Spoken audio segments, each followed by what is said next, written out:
الشيطان الرجيم.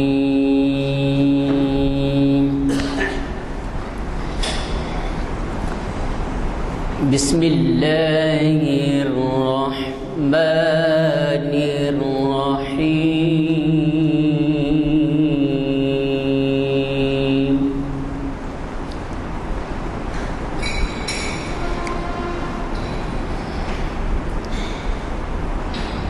يا أيها الذين آمنوا اتقوا الله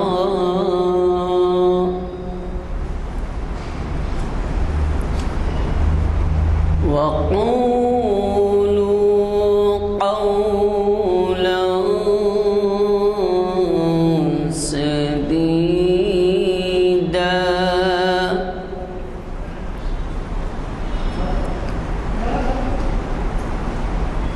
يا أيها الذين آمنوا اتقوا الله وقولوا قولا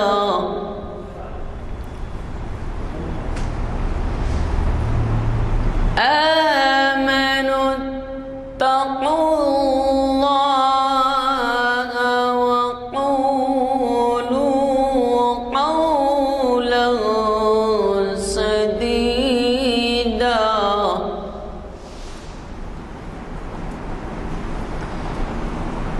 يصلح لكم أعمالكم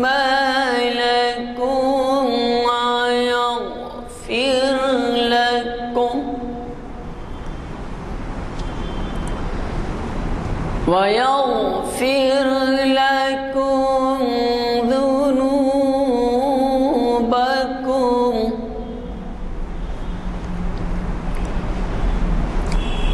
يصلح لكم أعمالكم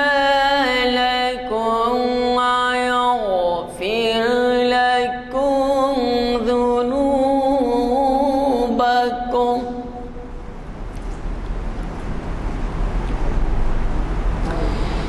ومن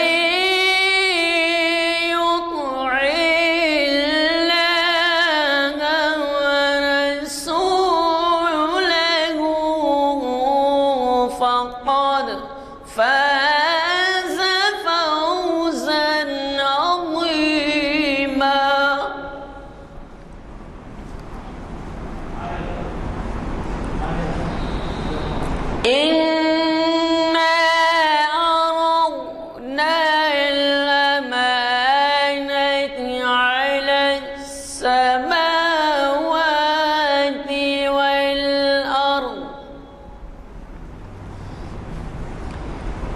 والأرض والجبال فأبين أن يحملنها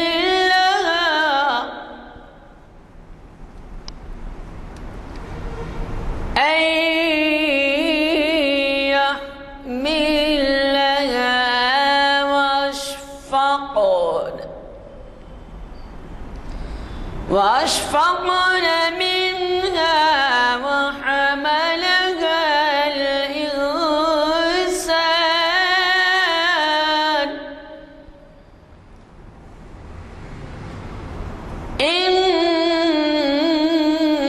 إنه كان ظلوما جهولا.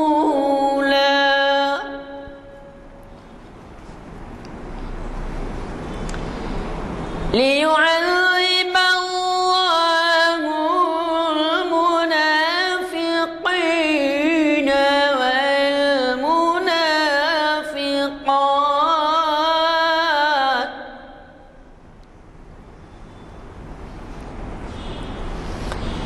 ليعذب الله المنافقين والمنافقات والمشركين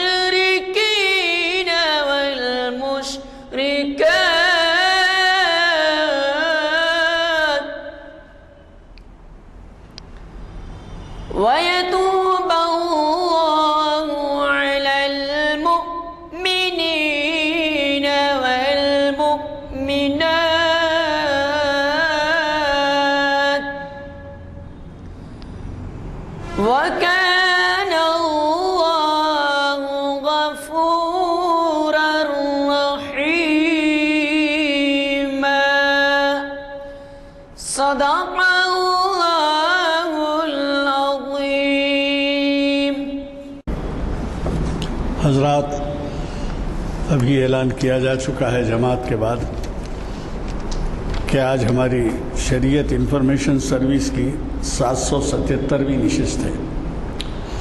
کچھ حضرات نئے تشریف لائے ہیں تو ان کے لیے ان کے علم میں لانے کے لیے عرض کرنا ہے کہ ہر سال ہماری 45 نشستیں ہوتی ہیں، رمضان میں نہیں ہوتی، اور کبھی تہوار آ جائے یا کوئی کرفیو وغیرہ لگ جائے تو نہیں ہوتی، ورنہ 45 نشستیں تو پکی ہوتی ہیں، یعنی ایک سال میں 45 کے معنی 10 سال میں 450۔ اب آپ دیکھ لیجئے کہ 777ویں نشست ہے،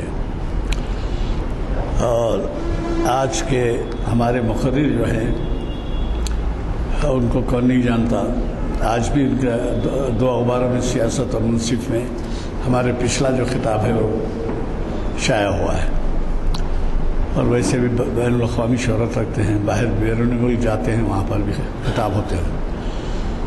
یہ ڈاکٹر اقبال احمد انجینئر قدیم حیدرآبادی ہیں اور ہماری محافل سے کافی عرصے سے جڑے ہوئے ہیں۔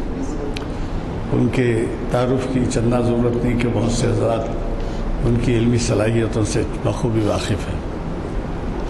آج انہوں نے بہت ہی اہم عنوان دیا ہے شہداء انعام پانے والوں میں سے۔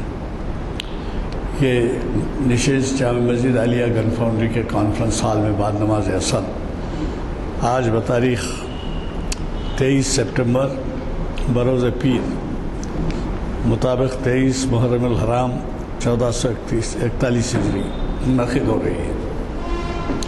حضرات، آپ کو اس کا بھی علم ہے، اور یہ جو اعلامیہ تقسیم کیے جاتے ہیں اس پر بھی درج ہوتا ہے۔ یہ ہمارا ویب سائٹ یہاں پر درج ہے، اور اس ویب سائٹ کی وجہ سے آپ کی اس محفل میں دنیا بھر کے لوگ شریک ہوتے ہیں، اور وہ آپ کس طریقے سے ہم کو معلوم ہوتا ہے تو بعض وقت آگے پیچھے ہوا یا کوئی کلیئر نہیں آیا تو ٹیلی فونز آتے ہیں بیرونی ممالک سے کہ صاحب آپ کے فلاں نمبر کی نشست فلاں عنوان سے تھی، وہ ہم کو نہیں سننے میں آئی، ذرا پھر وہ کر دیجیے۔ تو اس طرح سے اندازہ یہ ہوتا ہے، اور ہمارے جو سامعین ہیں یہ بھی جب باہر جاتے ہیں تو وہاں کے لوگوں میں انٹروڈیوس کرانے کے لیے وہ ساتھ لے کے بیٹھتے ہیں یا ان کے اوقات میں وہ شامل کرتے ہیں، اور یہ جب وہاں اس طرح سے بھیجا جاتا ہے، ترسیل ہوتی ہے تو سنتے ہیں اس کو۔ مجھے قوی توقع ہے کہ آپ حضرات آج تک جس طریقے سے ہمارا ساتھ دیتے آئے ہیں یہ بھی آپ آئندہ بھی آپ ساتھ دیں گے۔ بالخصوص مجھے کہنا ہے نوجوانوں کے تعلق سے، پچھلی نشست میں نے پڑھا کہ کوئی سلیم صاحب نامی ڈپٹی کمشنر پرانے شہر کے چبوتروں کے اوپر سے لوگوں کو، بچوں کو، نوجوان بچوں کو جو فحش کی صحبتوں میں تھے ان کو پکڑ کر لے جا رہے ہیں یا چالان کر رہے ہیں یا کیا کیا ہے، ان کے والدین کو سمجھا رہے ہیں۔ تو اس لیے ہمیں سب سے اولین کام یہ کرنا ہے کہ نوجوانوں کو ساتھ لیتے آنا ہے۔ دیکھیں نا، کرکٹ لوگ تو کس طریقے سے جاتے ہیں، جوگ در جوگ 30 کلومیٹر، 20 کلومیٹر، 25 کلومیٹر جاتے ہیں۔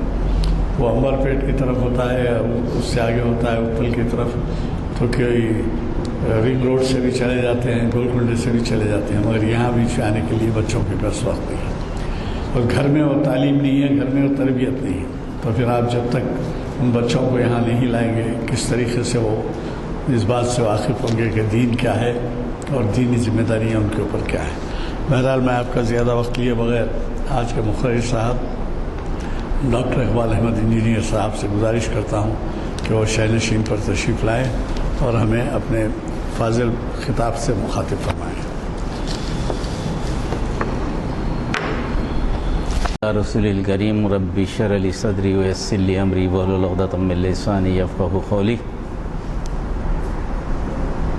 محترم غلام یزدانی صاحب، مولانا قاسم نشرت صاحب اور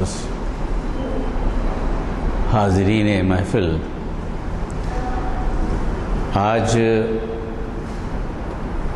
میں نے جو عنوان چنا تھا وہ آپ کے سامنے ہیں، شہداء انعام پانے والوں میں سے۔ اس میں دو چیزیں میری پیش نظر تھیں، ایک تو یہ کہ ماہ محرم ہے جس میں شہادت حسین کا تذکرہ ہوتا ہے، دوسرا جو ہے آج کے حالات میں انسانوں کی جو کیفیت ہندوستان میں ہے اس کے تعلق سے بھی غور و فکر ہو، اور انسانوں کی ہدایت کے لیے جو امت مسلمہ برپا کی گئی ہے اس کی ذمہ داریاں کیا ہے اس کا بھی احساس ہو۔ تو یہ عنوان اس فکر سے چنا گیا ہے۔ ابھی آپ نے بہت اچھی خیرت سنی، وہ خیرت کی جو آیتیں تھیں، یہ اللہ کا بڑا فضل ہے کہ ان آیتوں نے میرے عنوان کی پوری تفصیل بیان کر دی، تشریح بیان کر دی کہ میں کیا کہنا چاہوں، مجھے کیا کہنا چاہیے۔ دراصل ہم روز نماز پڑھتے ہیں، اور نماز پڑھنے کے لیے بھی اللہ کی ہدایت کے مطابق، رسول کی پیروی کے مطابق ویسی ہی نماز پڑھتے ہیں جیسے رسول اکرم صلی اللہ علیہ وسلم نے پڑھی۔ اور انسانوں کو علم دے کر بھیجا گیا، نہ انہیں بندر بنا، یہ پہلے بندر تھے، نہ کوئی جانور تھے، عقل و ہوش کے ساتھ بھیجا گیا اور شعور کے ساتھ بھیجا گیا۔ اس علم میں اللہ تعالیٰ نے انسانوں کو یہ بھی سکھایا کہ خدا کون ہے، یہ تو معلوم ہو جائے گا مناظر قدرت سے، مگر اللہ کیا چاہتا ہے، اللہ تم سے کیا توقع رکھتا ہے، وہ بھی نبیوں کے ذریعے ہم تک پہنچا دیا گیا۔ اور کوئی کام ایسا نہیں ہے دنیا میں جس کے متعلق انبیاء کرام نے بیان نہیں کیا، یا کوئی حالات ایسے دنیا میں آنے والے نہیں ہیں جن کے تعلق سے نبی کریم صلی اللہ علیہ وسلم نے کوئی پیشین گوئی نہ کی ہو اور کوئی عملی طور پر آپ کو نہ بتایا۔ سورہ فاتحہ ام الکتاب، سورہ فاتحہ ایک دعا ہے جو ہم مانگتے ہیں، اور ہر ایک آیت پر جو دعا مانگتے ہیں اللہ تعالیٰ اس کا جواب بھی دیتا چلا جاتا ہے۔ یہ جب اللہ کی تعریف ہو جاتی ہے، اس کے بعد آپ اس کی مدد چاہتے ہیں، ایاک نعبد و ایاک نستعین، ہم تیری عبادت کرتے ہیں، تجھی سے مدد طلب کرتے ہیں۔ اب مدد میں ایک اہم چیز اللہ نے آپ سے بلوانے لگائی۔ دیکھو، مانگنے کا طریقہ بھی سیکھو۔ اگر کوئی آپ کو ضرورت ہو کسی چیز کی، کوئی آدمی سے وہ ضرورت کی تکمیل ہوتی ہو، یہ طریقہ نہیں ہونا چاہیے کہ آپ جاتے اس سے پوچھیں گے میری ضرورت ہے یہ تکمیل کر دو۔ ایسا نہیں ہوتا۔ جس آدمی کے پاس ضرورت کی تکمیل کے لیے تم جاتے ہو تو پہلے اس کے پاس جاؤ اور اس کو بتاؤ کہ بھئی یہ ضرورتیں ایسی ایسی ہیں، اس ضرورتوں کے جو ہے نا آپ کے ذریعے تکمیل ہوتی ہے، سارے انسانوں کی آپ تکمیل کرتے ہیں۔ اس کے بعد اپنی ضرورت کا اظہار کرو۔ یہ چیز اللہ تعالیٰ نے ہم کو سکھائی، اور اس میں سب سے اہم چیز ہم جو مانگتے ہیں وہ اہدینا الصراط المستقیم۔ سارے سورہ فاتحہ کا مرکز کیا ہے؟ اے اللہ تعالیٰ ہم کو صراط مستقیم دلا، صراط مستقیم کی ہدایت کر، وہ راستہ جو ڈائریکٹ تیرے پاس پہنچتا ہے۔ مستقیم اس لفظ کو، اس چیز کو کہتے ہیں جو ایک پوائنٹ سے دوسری پوائنٹ کو ملاتا ہے، بیچ میں کوئی تیسرے پوائنٹ نہیں ہوتے۔ مستقیم نے منحنی ہو جاتی ہے وہ چیز، یعنی ڈائریکٹ کانٹیکٹ ہو اللہ سے، ایسا راستہ جو بندے اور اللہ کے درمیان ہو، وہ تیسرا فریق شریک نہ ہو، ایسا راستہ بتا ہم۔ اور اس کے بعد اور اضافہ کرتے ہیں راستے کی، اور تشریح اللہ تعالیٰ نے کر دی، صراط الذین انعمت علیہم، راستہ ان لوگوں کا جس پر تیرا انعام ہوا۔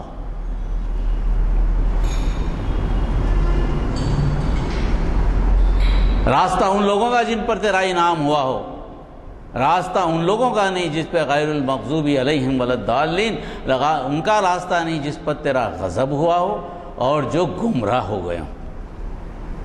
یہ کلیئر آپ نے کہہ دیا۔ یہ کس نے مانگنے کیسا مانگنا؟ اللہ نے سکھایا ہے، انسانوں کی طرف سے نہیں ہے یہ چیز، اللہ نے سکھایا کہ رائی یہ طریقہ ہے، یہ ہدایت کا طریقہ ہے۔ اس سے معلوم ہوتا ہے کہ انسان کی ضرورت کی جو بنیادی چیزیں ہیں، چھوٹی سی چھوٹی چیز بھی اللہ نے رسول کے ذریعے ہم تک پہنچا دی۔ تو انعام پانے والوں کا راستہ کیا ہے؟ اس کا تذکرہ سورہ نساء کی 69 آیت میں اللہ تعالیٰ نے کیا ہے۔ انعام پانے والے کون ہیں؟ اس سماج کو 4 حصوں میں تقسیم کیا گیا۔ انعام پانے والے 4 لوگ ہیں۔ قرآن کی آیت یہ ہے، وَمَن يُطِعِ اللَّهَ وَالرَّسُولَ فَأُولَٰئِكَ مَعَ الَّذِينَ أَنْعَمَ اللَّهُ عَلَيْهِمْ مِنَ النَّبِيِّينَ وَالصِّدِّيقِينَ وَالشُّهَدَاءِ وَالصَّالِحِينَ وَحَسُنَ أُولَٰئِكَ رَفِيقًا۔ پہلے شرط کیا رکھی گئی؟ جیسے کہ ابھی آیت پڑھی گئی، جو اللہ کی اطاعت کرے اور ساتھ ساتھ اللہ کی بتائی ہدایت پر چلنے والے رسول کی اتباع کرے، جو رسول کہیں وہی کرے، اس کے علاوہ اپنی مرضی کا دخل نہ دے، تیری خواہشات نفس، تیری مرضی کی کوئی اہمیت نہیں ہے۔ اللہ کی اطاعت کیسے ہوگی؟ رسول کے بتانے کے طریقے پہ، اگر کوئی دوسرا نہیں، اللہ تمہارے پاس آ کر نہیں بتائے گا۔ رسول کی اطاعت دراصل اللہ کی اطاعت ہے، رسول کی پیروی کرنا دراصل اللہ کی پیروی کرنا ہے۔ یہ بات بالکل صاف ہو گئی۔ اور کہا گیا فَأُولَٰئِكَ، پس ان لوگوں کے ساتھ رہیں گے، ایسے لوگ جو اللہ کی اطاعت کرنے والے لوگ کن لوگوں کے ساتھ رہیں گے؟ جن پر اللہ نے انعام فرمایا ہے۔ اللہ نے انعام فرمایا ہے، یعنی انبیاء، صدیقین، شہداء اور صالحین۔ یعنی سماج تمہارا کیسا ہو جس میں تم دنیا کی زندگی گزارتے ہو، جن لوگوں میں تم دنیا کی زندگی گزارو گے، انہی میں آخرت میں تمہیں اٹھایا جائے گا۔ سلیکشن جو ہے تمہاری زندگی کا، وہ سلیکشن دیکھ سمجھ کے کرو۔ کسی کے ساتھ بھی اٹھ رہے ہو، کسی کے ساتھ بھی کھا رہے ہو، کسی کے ساتھ پی رہے ہو، کسی کے ساتھ مزاق ٹھٹے مار رہے ہو، یہ نہیں چلے گا۔ ذہن میں یہ بٹھا لو کہ تمہارا ساتھی کون ہے جس کے ساتھ تم روزمرہ کی زندگی گزار رہے ہو۔ آیا وہ اللہ کی اطاعت کرتا ہے، رسول کی پیروی کرتا ہے، اللہ کو مقام واحد دیتا ہے، رسول کو خاتم النبیین دیتا ہے یا نہیں دیتا ہے؟ دیتا ہے تو ٹھیک ہے۔ تو انعام پانے والے لوگ وہ ہیں جو اطاعت میں اس کا خیال رکھیں۔ اور وہ لوگ کن کے ساتھ رہیں گے؟ نبیوں کے ساتھ رہیں گے، صدیقین کے ساتھ رہیں گے، شہداء کے ساتھ رہیں گے، صالحین کے ساتھ رہیں گے۔ سماج کی 4 کیفیات کو اس آیت نے بیان کیا اور کہا کہ یہ چیز کے علاوہ اور کون سی چیز ہے جو تم کو میسر آ سکتی ہے؟ اس سے بہتر بھی کوئی چیز ہو سکتی ہے؟ بات یہ طے ہو گئی انعام پانے والوں کی۔ اب اس پہ آ کر بعد میں بات کریں گے۔ ماحول کو ذرا دیکھ لیں، یہ آیت کب اتری، کس پس منظر میں اتری، کیا وقت تھا، کیا حالات تھے جب یہ آیت اتری۔ اب وہ سمجھ جائیں اور آج کے ماحول پہ غور کریں۔ ایسا محسوس ہوتا ہے کہ آج کے ماحول کے لیے یہ آیت اتری ہے۔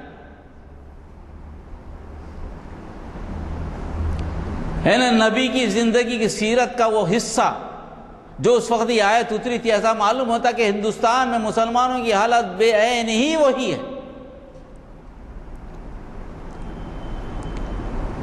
سورہ احد کا واقعہ آپ سب کو یاد ہے، احد کی لڑائی۔ کون مسلمان بھول سکے گا احد کی لڑائی کو جس میں دندان مبارک نبی کریم صلی اللہ علیہ وسلم کے شہید ہوئے؟ کون بھولے گا اس کو؟ جس میں امیر حمزہ کی شہادت ہوئی، جس سے 70 صحابہ شہید ہوئے، اور شہادت کی وجہ کیا تھی؟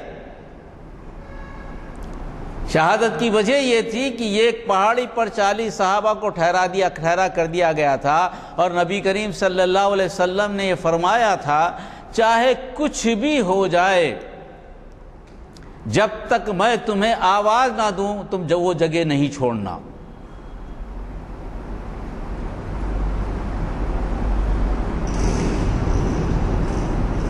بڑا زور کا معرکہ ہوا،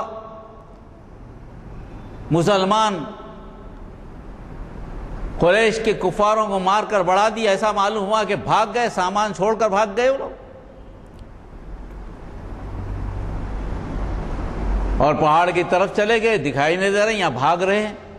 یہ 40 صحابہ نے ایک اجتہادی طور پر یہ سمجھا اب تو جنگ ختم ہو گئی، اب مال غنیمت بھی پڑا ہے، سب لوگ لے رہے ہیں، تو کیوں ہم یہ جگہ چھوڑ کر وہاں نہ چلے جائیں؟ ان میں سے چند صحابہ نے روکا ضرور کہ نہیں، جب تک نبی نہ بلائیں نہ جائیں، مگر انہوں نے اجتہاد یہ کیا کہ نبی کے روکنے کی وجہ یہ تھی کہ جنگ کی حالت میں ہم نہ جائیں۔ اب جنگ کی جب شکست ہو چکی، سامنے کا لشکر فرار ہو چکا، اب کیا ہے؟ اب کیا رکاوٹ ہو سکتی ہے؟ نبی کا شاید یہ کہنا یہ نہیں تھا۔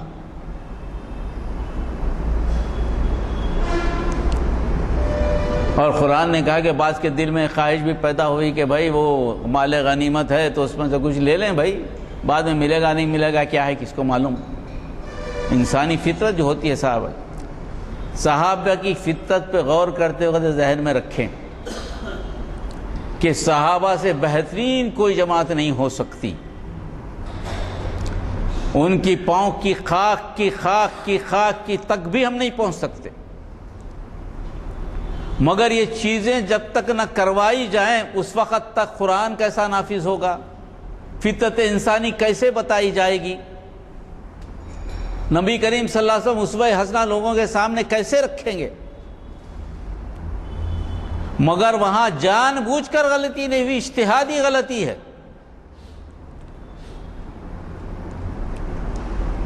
جب وہ وہاں گئے تو خالد بن ولید جب تک مسلمان نہیں ہوئے تھے غزوہ احد کے پیچھے سے آئے اور حملہ آور ہوئے، تو جیتنے والی جو جنگ تھی وہ جو ہے نا قریب شکست میں بدل گئی، جس میں دندان مبارک بھی نبی کریم صلی اللہ علیہ وسلم کے شہید ہو گئے۔ اور اس کے بعد کیا ہوا نہیں معلوم، اللہ کی مدد آ گئی، پھر کفار چھوڑ کر چلے گئے۔ اس کے بعد یہ آیت اتری، اس کے بعد کیا حالات پیدا ہو گئے؟ اس کے بعد حالات یہ پیدا ہو گئے کہ کافروں نے یا اطراف کے لوگوں نے یہ سمجھ لیا کہ مسلمان کو نبی کی موجودگی میں جب شکست ہو چکی ہے، مگر ہار چکے ہیں، یہ نبی کا دعویٰ کتنا صحیح ہے کتنا غلط ہے نہیں معلوم، ہم کیوں اب اس پر چلیں؟ تو 3-4 چیزیں جو ہوئی، میں آپ کو ذرا اس کو سنا، اس میں یہ ان کی ہمتیں بڑھ گئی تھی اور مسلمان ہر طرف سے خطرے میں گھر گئے تھے۔ آئے دن خبریں آتے رہتی تھیں کہ فلاں قبیلے کے تیور بگڑ گئے ہیں، فلاں قبیلہ جو ہے نا اب اسلام سے معاہدہ تو ہو گیا ہے مگر اس کو توڑنے کے لیے تیار ہے، فلاں قبیلہ دشمنی پر آمد ہے اب وہ دوسروں کے ساتھ مل جائے گا، فلاں مقام پر حملے کی تیاریاں ہو رہی ہیں۔ مسلمانوں کے اندر سے پے در پہ غداریاں شروع ہو گئیں، منافق سامنے آ گئے، ان کے مبلغین کو، مسلمانوں کے مبلغین جو دعوت دینے والے ہیں ان کو دعوت دی جاتی ہے اور ان کو قتل کر دیا جاتا، جیسا کہ ہجومی تشدد آج کے ماحول، مسلمان دکھا مارو، دعوت دیتے کہا کہ ہم کو اسلام سمجھائیے، جب وہ جاتے ان کو مار دیا جاتا۔ اور مدینے کے حدود سے باہر نکلنا مسلمانوں کے لیے مشکل ہو گیا۔ نبی کی موجودگی میں، یعنی مدینے کی سرزمین سکڑ گئی، ہر قبیلہ نبی کریم صلی اللہ علیہ وسلم نے جو معاہدہ کیا تھا وہ ابل پڑنا چاہتا ہے۔ مسلمان باہر نکلا، ہجوم آ رہا، مسلمان کو مار رہا ہے، کوئی فریاد سننے کو تیار نہیں ہے۔ چھوٹا چھوٹا آدمی بھی نکل رہا ہے باہر، ڈرا رہا ہے، کوئی داد رسی کی گنجائش ہی ختم ہو گئی۔ ایسے وقت یہ آیت اتری۔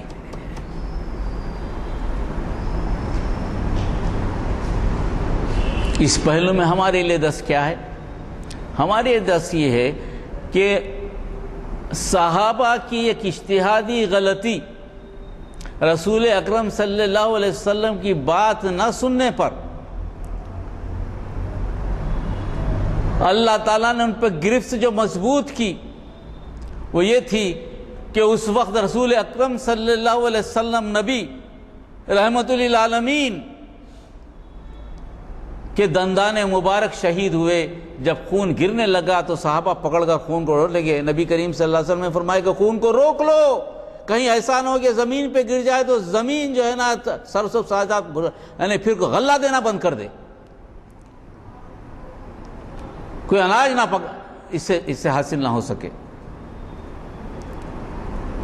ایک اجتہادی غلطی پر، اسی لیے اس کی آیت کی ابتدا کیا ہوئی؟ میں یطیع اللہ والرسول، شرط یہ ہے اطاعت اللہ ہو، رسول کی پیروی ہو۔ اپنی زندگی کا محاسبہ کریں، جب یہ حالات پیدا ہو جائے تو اپنی زندگی کا محاسبہ کریں، آیا ہم سے کوئی ایسی غلطی تو نہیں ہو رہی ہے؟ کیا واقعی ہم جو دعویٰ کرتے ہیں ایمان کا، وہ ایمان کے دعوے میں ہم پورے ہیں؟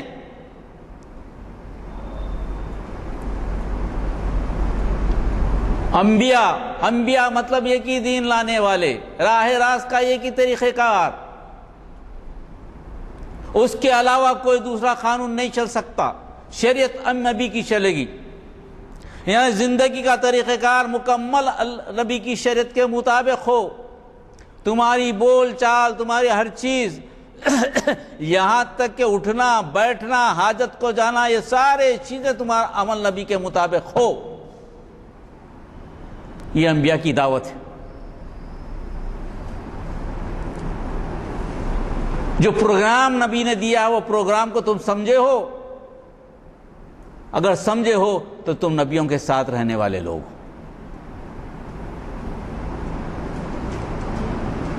یعنی تم میں ایک گروہ ایسا ہونا چاہیے جو تمہیں بتائے کہ نبیوں کا اصل کام کیا تھا۔ وہ گروہ اتنا سچا اور ایمان رکھنے والا ہو کہ کسی چیز کو چھپا کر نہ بتائے۔ ان الذین یکتمون ما انزلنا من البینات ھدی من بعد ما بیناہ للناس فی الکتاب اولئک یلعنهم اللہ یلعنهم اللائنون۔ اس گروہ کے تعلق سے کہا گیا جو لوگ میرے بیانات، میرے واضح بیانات کو اور ہدایت کو بعد اس کے کہ میں نے لوگوں پر ظاہر کر دیا ہے اس کو چھپاتے ہیں۔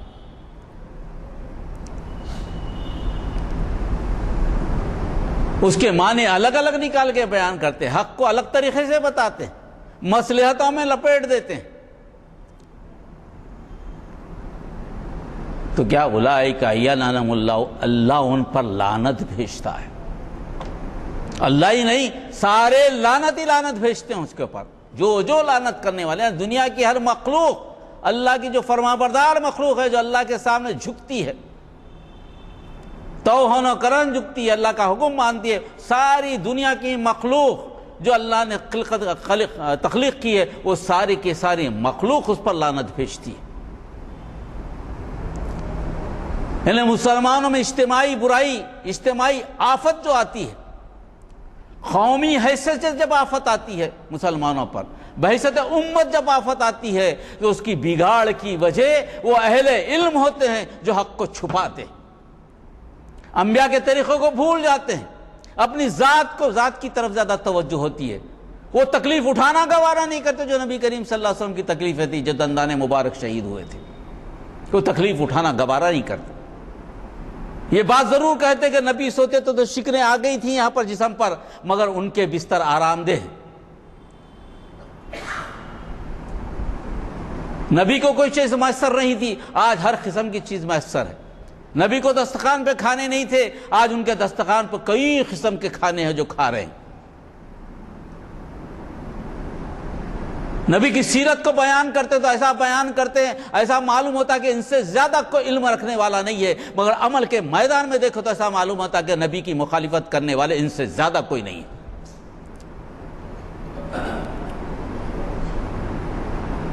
آج آپ کو محسوس نہیں ہوتا؟ آج کیا اس کو نہیں سمجھتے آپ؟ اس قوم، اس امت میں جو اجتماعی طور پر پکڑا جا رہا ہے، اس کی سب سے بڑی وجہ کون ہے؟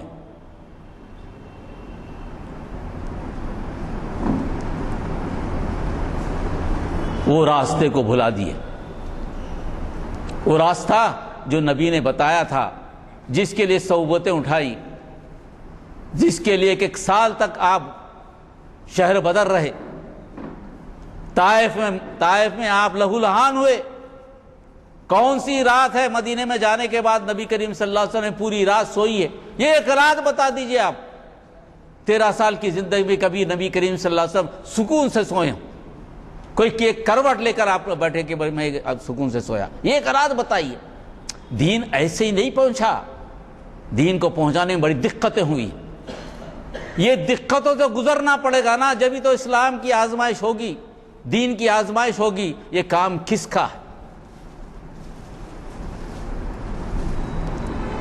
نبی کی بات نبی کی طریقے سے پہنچاؤ۔ یہ گروہ تمہارے پاس ایسا ہونا چاہیے،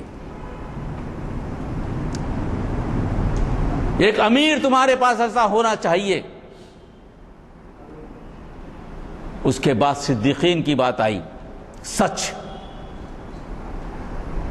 ایک گروہ، ایک جماعت، چند لوگوں کی ایک جماعت تمہارے پاس ہونی چاہیے، جیسے ابو بکر صدیق، راسخ العقیدہ، سچائی کو ماننے والے، سچائی کو جاننے والے، حق و صداقت کی گواہی دینے والے، اس میں مصلحتوں کو لپیٹنے والے نہیں، جو نبی نے کہا اس کو ماننے والے، جو رسول نے کہا اس کو ماننے والے، جو اللہ نے کہا اس پر چلنے والے، کسی دوسری دستور، کسی شریعت کو نہیں ماننے والے، چاہے کچھ ہو جائے اس پر ڈٹ کر مقابلہ کرنے والے، اس کے خلاف چلنے والی ہر سازش کا سامنے سیدھا سپر ہو کر کھڑے رہنے والے۔ انہی کے پیچھے تو لوگ جمع ہوتے ہیں، انہی کے لیے کوئی پیچھے نہ۔ قیادت کا طریقہ کار کیا ہونا چاہیے؟ مسلمانوں کی قیادت کا طریقہ کار صدیقوں کا طریقہ ہونا، صدیقین کا طریقہ کار ہونا چاہیے۔ قیادت آسان نہیں ہے مسلمانوں کی، جب تک صدیق نہیں بنیں گے، سچائی پہ نہیں اڑے رہیں گے، کمپرومائز کریں گے، مصلحتیں کریں گے، جواب دیں گے کہ نہیں اسلام میں بھی یہ جائز ہے، ایسا معاملہ ہے، حالانکہ اسلام میں جائز ہے نہیں جائز کی الگ بات ہے، رسول نے کیا ایسا کیا ہے؟ ایک کوڑا بھی اگر زکوٰۃ میں باقی ہو، اگر وہ ادا نہ کرے تو میں اس کے خلاف جہاد کروں گا۔ شریعت کے لفاظ میں، شریعت کو جاننے والا، شریعت کو ماننے والا، قیادت کو اس پر کیے۔ عام طور پر عوام کو تیار کرنے کے لیے انبیاء کا تذکرہ ہو گیا، صدیق کا تذکرہ ہوگا، قیادت کیسی ہو، اب عوام کیسی ہو۔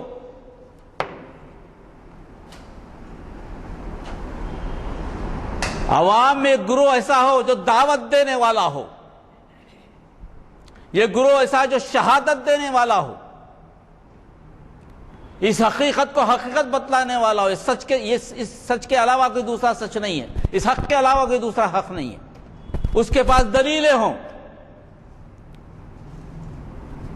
لاجک ہو اس کے پاس،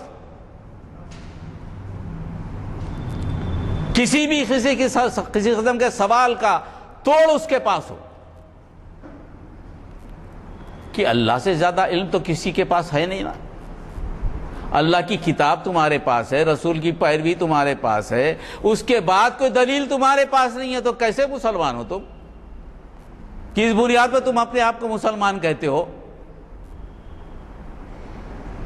سامنے کھڑے کہ کئی مذہب آ رہے ہیں کہ ہمارا عقیدہ، آپ کے پاس توڑ کے لیے کوئی چیز نہیں ہے۔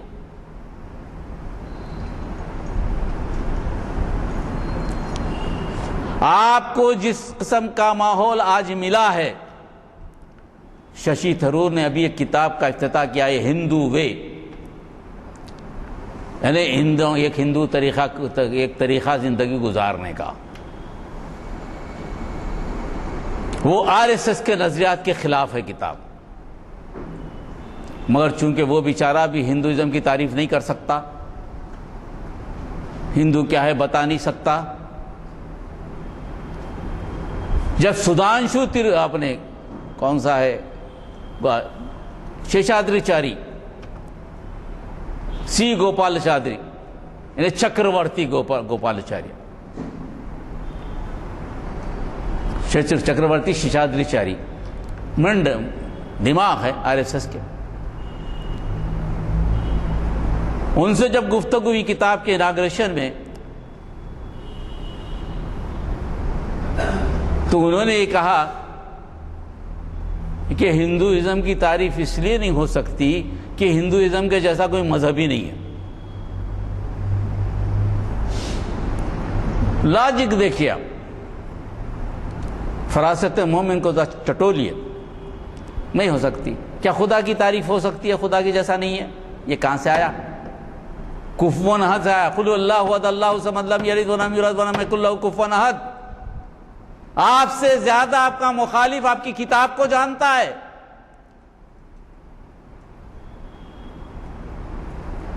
کہ نہیں اللہ کی تعریف ہو سکتی کیا صحیح طریقے پہ؟ نہیں ہو سکتی۔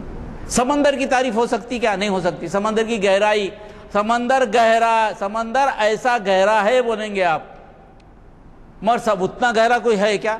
کوئی بھی نہیں ہے نا، کیسا کر سکتے؟ آسمان کی اونچائی کی تعریف کر سکتے ہیں آپ، آسمان اتنا اونچا ہے بولیں گے، مگر کتنا اونچا ہے؟ Can you define it? نہیں کر سکتے۔ جب سمندر کی گہرائی کی تعریف نہیں کر سکتے، آسمان کی اونچائی کی تعریف نہیں کر سکتے، تو پھر ہندوازم کی کئی کی تعریف کریں گے؟ ہندو ایک ایسا مذہب ہے جس کی تعریف ہی نہیں کی جا سکتی۔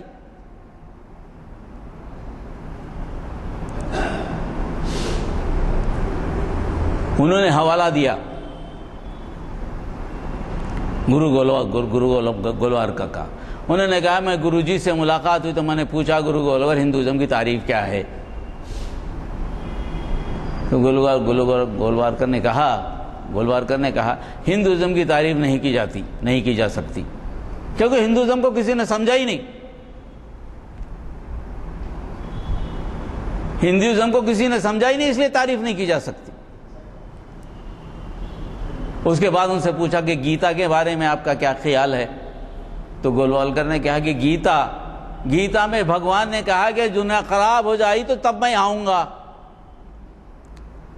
اب اتنے خراب حالات ہیں دنیا کے، ہر جگہ جھگڑا ہے، خدا بھگوان آ نہیں رہا ہے، تو اس میں میرا کیا قصور ہے؟ بھگوان کے آنے کا فیصلہ تو بھگوان کو کرنا ہے نا، میں تھوڑی کر سکتا ہوں بھگوان کے آنے کا فیصلہ۔ وہ کب آئیں گے ضرور، ہمیں انتظار کرنا چاہیے۔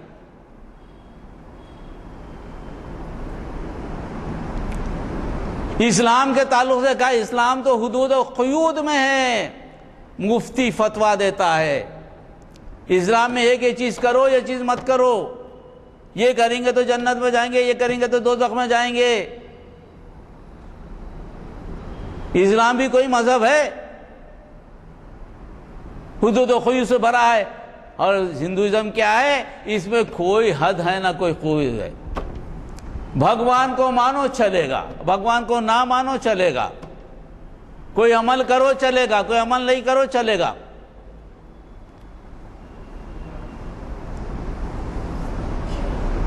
آچا شنکراچاریہ گیتا کو اپنے ویدوں کو نہیں مانتے. ان سے پوچھا گیا یہ ہجومی تشدد کیا ہے؟ رام کا نام لے کے رام کو بدنام کر رہے ہیں، جے شری رام بول کے مار رہے ہیں لوگوں کو. تو انہوں نے کہا کہ رام جی کو دیکھا ہے تم نے کبھی؟ کسی وید میں رام جی دیکھے ہیں؟ خدا ہیں کہیں؟ رام جی کہیں بھی خدا نہیں ہے. اگر ان کا نام لے کے ان کو بنا کے مارے تو ہمارا کیا قصور ہے؟ ہندوازم کا کیا قصور ہے اس میں؟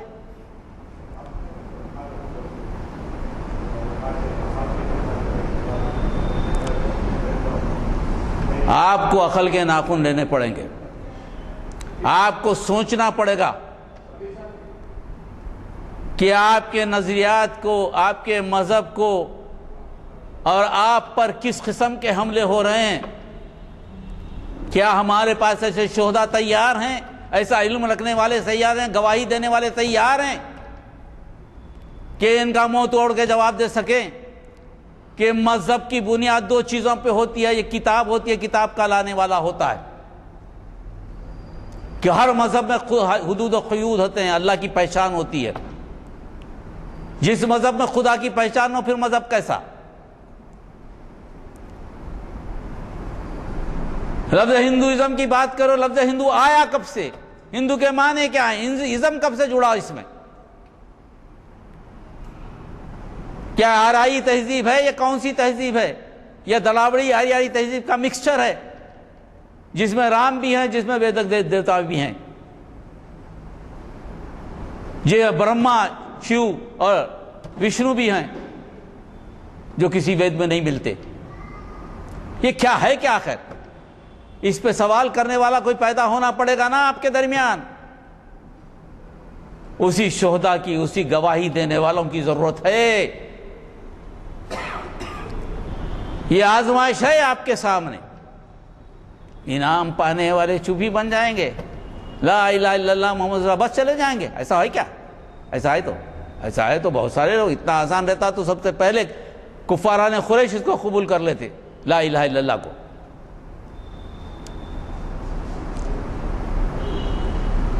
تو ایسے لوگ عوامی گروہ میں ایسے لوگوں کا ہونا ضروری ہے. اور اس کے لیے شہید کی جو تعریف کی گئی، گواہی دینے والا، حق کی گواہی دینے والا، راست باز. اور اتنا اس پر ایمان و حق کے اوپر اگر اس کو موقع ملے تو جان دے کر بھی اس پر اڑا رہے. جان کا موقع بھی آئے تو اس کو حق سے ہٹے نہیں.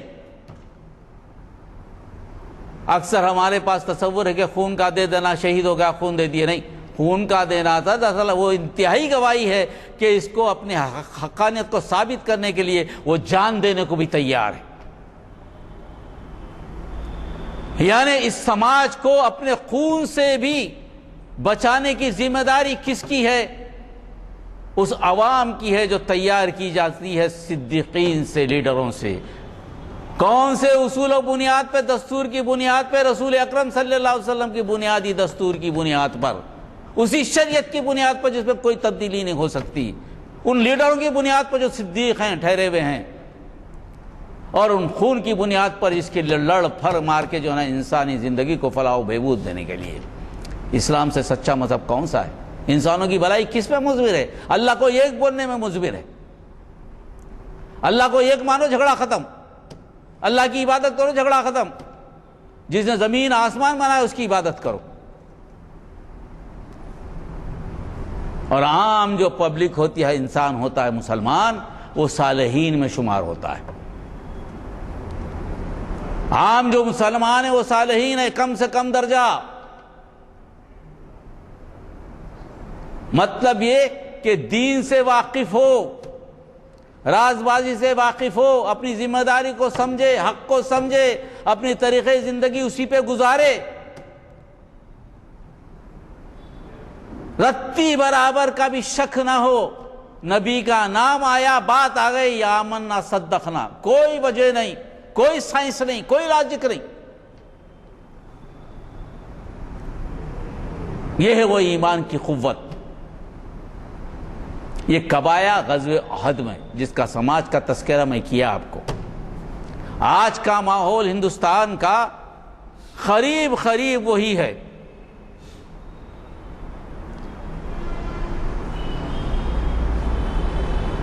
آپ کو یہ چاروں چیزوں پر عمل کرنے کی ضرورت ہے.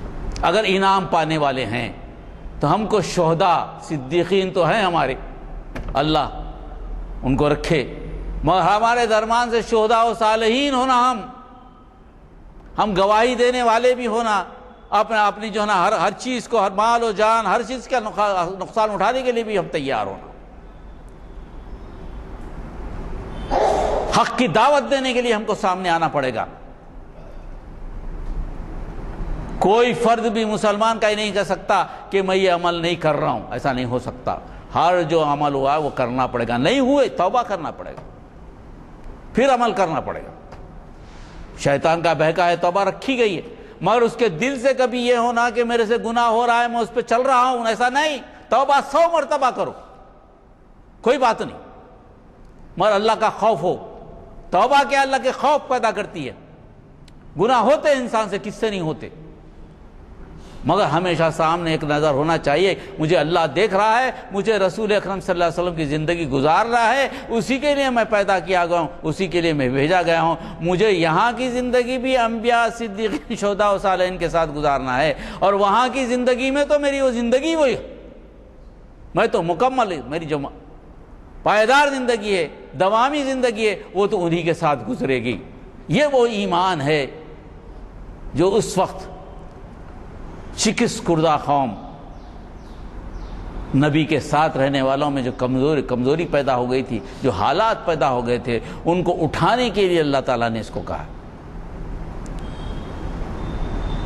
اس کے بعد پورا سماج کیسا، اس میں ہی بتایا، اس میں آگے چل کے یہ بھی بتایا گا تم میں ایسے لوگ بھی پیدا ہوں گے، جب تم کامیاب ہو گئے تو تمہارا ساتھ دیں گے اس کام میں، دعوت کے کام میں، اسلام کے کام میں. جب کامیابی ملے گی تو کہے کہ ہم بھی یہی چاہ رہے تھے، ہم آپ کے ساتھ ہیں.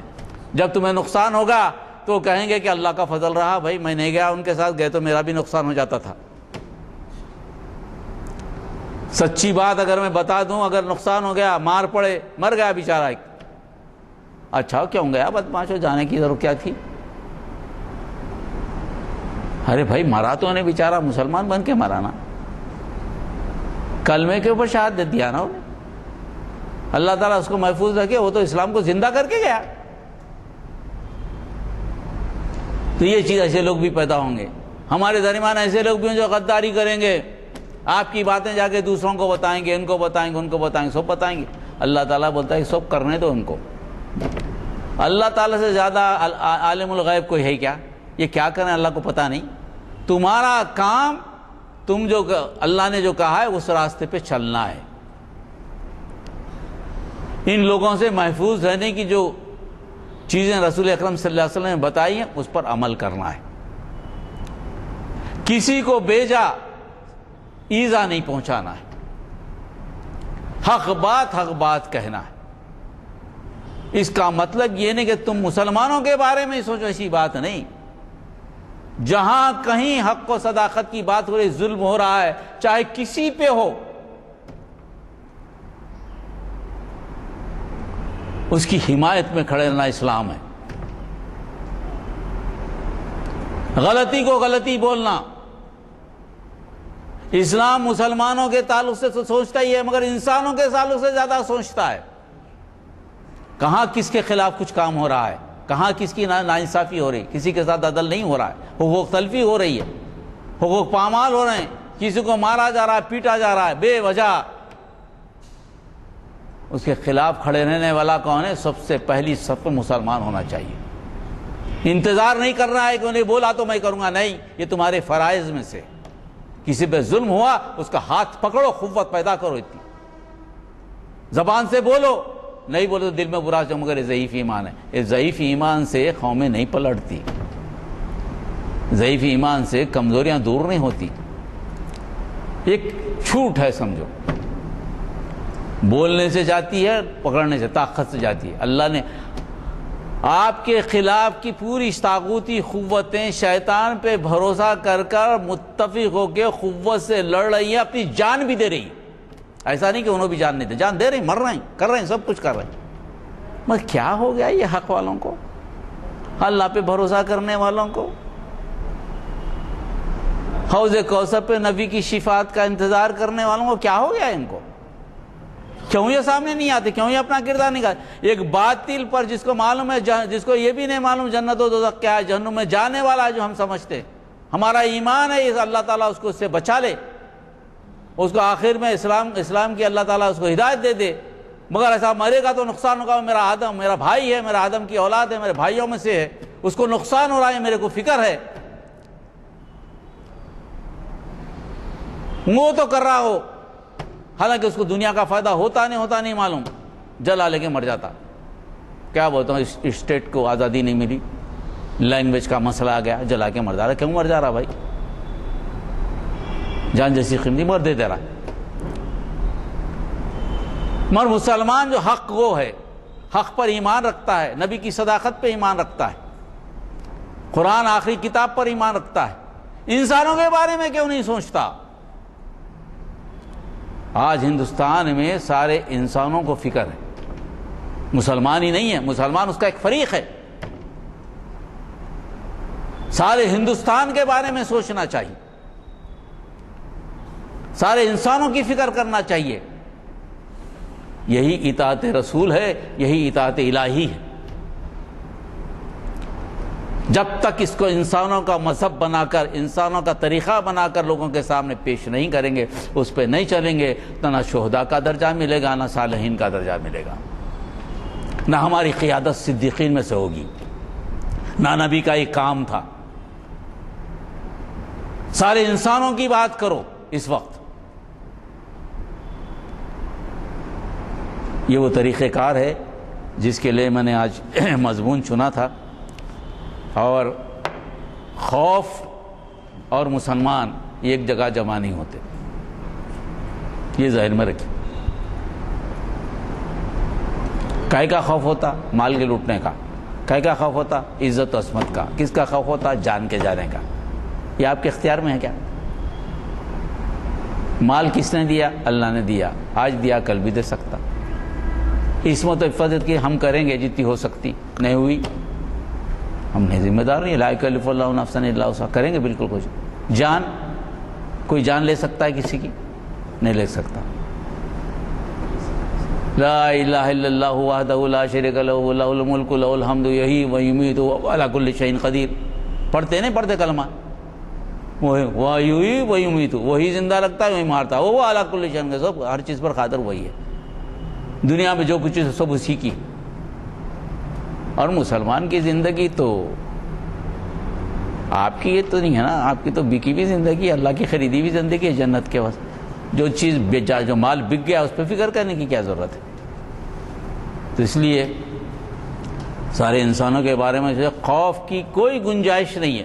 مسلمان اور خوف ایک جگہ جمع نہیں ہو سکتا۔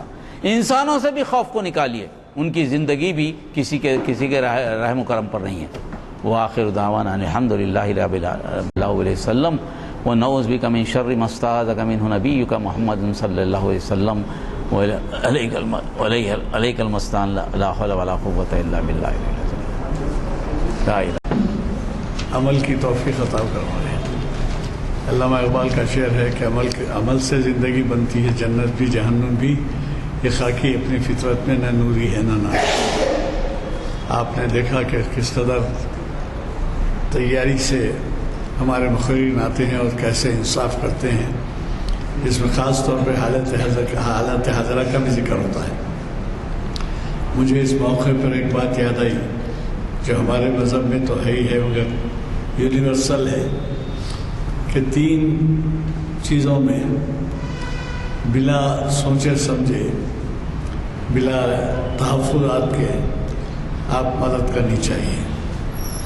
کیا ہے وہ 3 چیزیں؟ کہ کسی کے گھر میت ہو جائے، اسی طریقے سے اگر کوئی گھر تعمیر کر رہا ہے تو آپ یہ نہیں دیکھیں گے کہ وہ مسلمان ہے، ہندو ہے، سکھ ہے، عیسائی ہے، اس میں مدد کریں گے آپ۔ اور تیسری ایک تو یہ گھر بنانے کی، اور دوسرے جیسے میں نے کہا آپ کو، اور تیسرے میں جو ہے تین چیزوں کے لیے ضروری ہے، ایک تو میت ہے، دوسرے کسی کے بھی فنکشن میں آپ مدد کرنا۔ مثلاً آپ کے بازو آپ کا پڑوس غیر مسلم ہے لیکن اس کا گھر کوئی شادی ہے، کچھ ہے، تو اگر آپ فرنیچر دے رہے ہیں، کچھ کر رہے ہیں تو گھر بنانے میں مدد کرنا۔ اس طریقے سے تین ہمارے پاس، ہاں اگر کسی کے گھر میت ہو جائے، تدفین ہو جائے، یا تو کوئی ایسا میت کا معاملہ ہو تو اس وقت بھی ہم دے دیں گے۔ اب آج کل میرا خیال ہے چوتھی چیز بھی آ گئی ہے، اور چوتھی چیز یہ ہے جو راہ راست اور بھٹکے ہوئے ہیں راہ راست سے، ان کو راستے پر لانا۔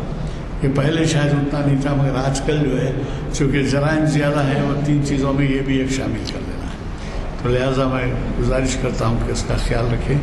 اور آئندہ اتوار کے دن آپ کو معلوم ہے جو ہمارے اقبال شناسی کی محفل ہے، اعلامیہ لیتے ہوئے جائیے، وہ جو ہے جناب ضیاء الدین نیّر صاحب مخاطب کر رہے ہیں کلام اقبال میں مرد مومن کی صفات، بالکل ایسے عنوان سے متعلق ہے جو آج کا ہمارے سامنے ہوا ہے، کلام اقبال میں مرد مومن کی صفات، اور ضرور کچھ نوجوانوں کو ساتھ لیتے آئیے۔ شکریہ، دعا ہو چکی ہے، محفل برخاست ہے۔